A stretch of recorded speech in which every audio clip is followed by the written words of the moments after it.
Terus kaitannya dengan usaha dan rizki, Allah katakan dalam surah At-Thalaq, "Wa may yatawakkal 'ala Allah fahuwa hasbuh." Siapa yang bertawakal kepada Allah, maka dia akan mencukupkan keperluannya. Tawakalnya asal benar tadi ya. Maksudnya apa? Ya, ay man fawwada ilaihi amrahu kafahuma ahammahu. Ini dalam Al-Jami' li Ahkamil Quran, Imam Al-Qurtubi ya. Siapa yang menyerahkan urusannya kepada Allah dengan sepenuhnya, maka Allah akan mencukupi apa yang kepentingan dia itu. Kebutuhan dia akan dicukupi. Karena memang rezeki itu dari Allah Ta'ala. Kalau masih hidup ada aja rezekinya.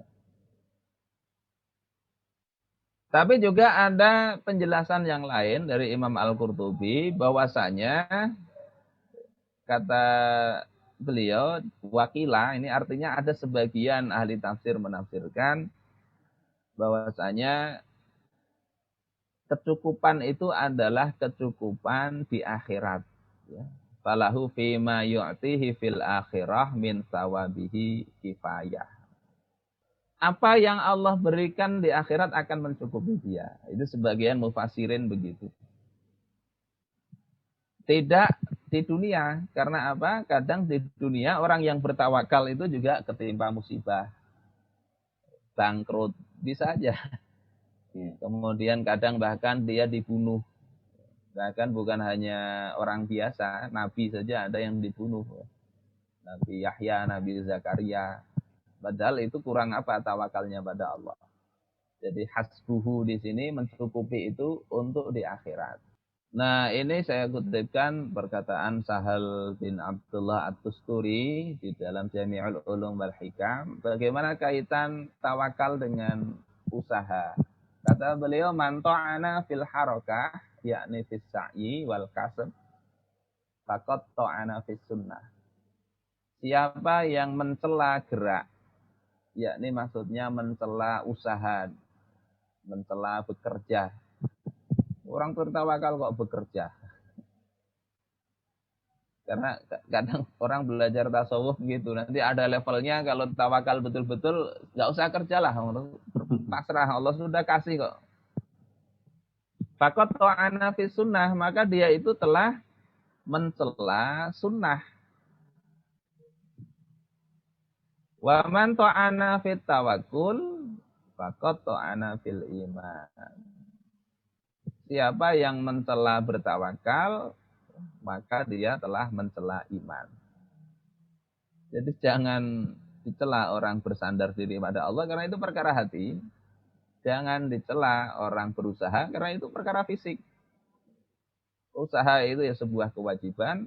Kenapa berusaha? Karena bentuk tawakal pada Allah. Kok bisa bentuk tawakal pada Allah berusaha? Ya karena Allah menyuruh. Kita ngaku pasrah pada Allah, ya Allah pasrah urusanku, kuserahkan kepada Engkau ya Allah. Terus Allah nyuruh engkau bekerjalah. Terus kita menolak, nggak mau. Apakah itu orang bertawakal? Itu bohong. Kalau Allah, kita pasrah pada Allah, Allah suruh bekerja, ya bekerjalah. Bentuk dari sikap tawakal kepada Allah Ta'ala. Jadi tawakal inilah adalah kondisinya Rasulullah Sallallahu Alaihi Wasallam, keadaan hati, keadaan pribadi Rasulullah. Sementara berusaha itu adalah sunnahnya Rasulullah Sallallahu Alaihi Wasallam. Jadi itu kaitannya begitu. Kita lihat juga masalah rezeki ini tadi semata-mata pemberian. Kadang berusaha, kadang juga enggak, rezeki itu datang. Saya contohkan di Al-Quran ini terhadap orang yang sama. Yakni Siti Maryam. Jadi diceritakan di dalam Ali Imran ayat 37, kullama dakhala 'alaiha Zakaria al-mihrab wajada 'indaha rizqa. Setiap Zakaria ini memasuki mihrab tempatnya Maryam, dia dapati ada rezeki di situ.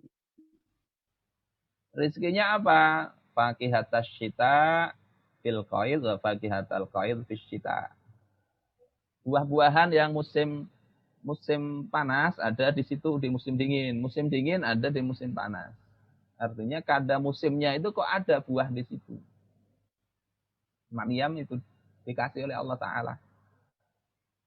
Enggak musim durian kok ada durian. Enggak musim mangga kok ada mangga. Kalau bahasa kita begitu. Qala ya Maryamu anna laki hadza. Zakaria bertanya kepada Maryam alaihi wassalam, dari mana ini rezeki ini? Dari mana ini buah-buahan ini? Maka Maryam mengatakan huwa min indillah. Rezeki itu dari sisi Allah Ta'ala. Jadi ini tanpa usaha, tanpa Maryam manjat apa enggak. Di mihrabnya ada Allah kasih. Ini saat masih belum hamil ya. Saat masih normal kondisinya. Allah kasih tanpa usaha. Ya, yang ketika Zakaria melihat begini, beliau yang enggak punya anak itu kemudian semangat. Kata beliau, innalladzi ya'tiha bihadza qadirun ayyarzuqani waladan. Allah yang bisa menghadirkan rezeki seperti itu pasti mampu memberikan aku seorang anak. Dan sudah tua, istrinya mandul. Di sini dikatakan yarzuqani, memberikan rezeki kepadaku. Kembali ke rezeki tadi ya, anak itu juga rezeki. Akhirnya Allah kasih kan anaknya Zakaria namanya Yahya. Itu hamilnya berdekatan dengan hamilnya Maryam. Jadi dua nabi satu masa itu. Terpikir tadi, ini Allah itu mampu.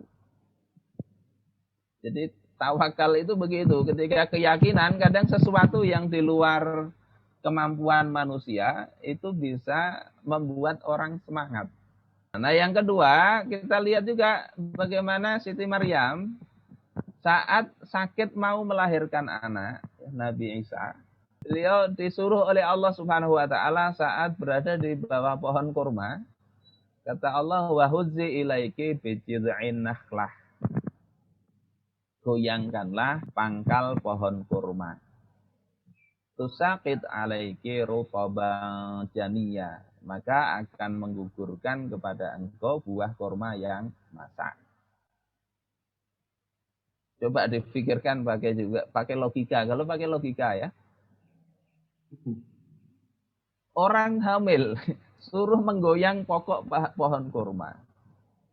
Apalagi kalau kita lihat di dalam tafsir, jadi yang digoyang itu bukan kurma yang ada buahnya. Ya.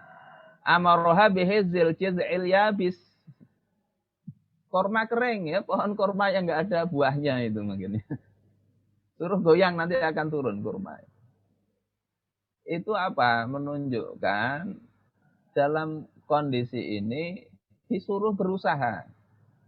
Padahal apa sih susahnya Allah itu langsung hadirkan kurma itu, nggak usah goyang-goyang pohon. Sebagaimana waktu di mihrab itu nggak usah goyang pohon, nggak usah naik pohon, dikasih oleh Allah buah-buahan. Tetapi kenapa justru kondisi yang sulit ini disuruh menggoyang pokok kurma? Itu menunjukkan memang disuruh berusaha, walaupun usaha itu nggak memadai mungkin. Dalam kondisi terdesak itu usaha nggak memadai itu sudah cukup. Yang penting ada usaha. Bagaimana Nabi Musa alaihissalam berusaha lari dari Fir'aun di depan lautan, suruh mukul laut. Ya. Idrib bi'aswakal bahar.